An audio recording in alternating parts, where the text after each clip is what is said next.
After the honeymoon, we agreed to live in Manhattan. So I guess we have to look for a place. My new apartment's being renovated. Sean lives far, so we're getting an interim apartment for about a month. Prior to us being matched, one of my deal breakers was Manhattan. I need to be in Manhattan. I was purchasing a place there. I work there. I mean, if we stay in one area, Exactly. it'll help me at least kind of figure out, where the food store is, where I go to get mail. I think that Sean's very overwhelmed by Manhattan. I'm trying to be, understanding of that. However, it's just important for me, for my life, and I knew that. And it's important to be honest with yourself when you're coming into a process like this. I let Davina essentially help guide the process for where to live. I was not nearly as local as I could have been. There was some disputes going on as to what apartment, where. I think we definitely need something bigger. We need a positive start, I think, right away. 3,100 for a studio? Yeah. Sean had said that he was open to moving out of New Jersey. Manhattan had been even suggested to him as an option. He had said he was open to that. He was open to even changing his job and where he was, open to those things. So therefore, it just seemed to make sense that we would then live in Manhattan.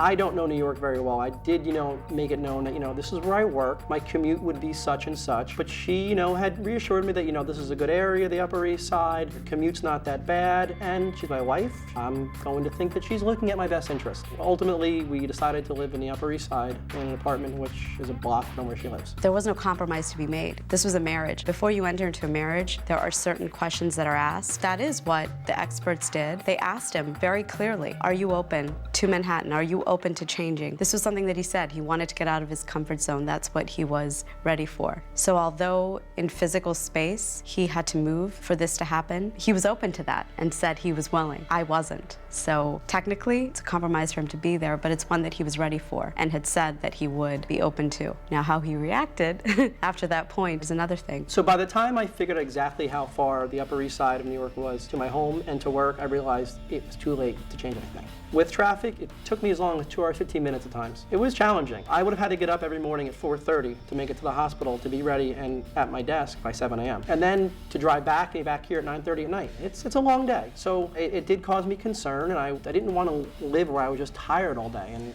burnt out. But I don't know if she saw it that way. She saw it as me maybe not committed. I don't know.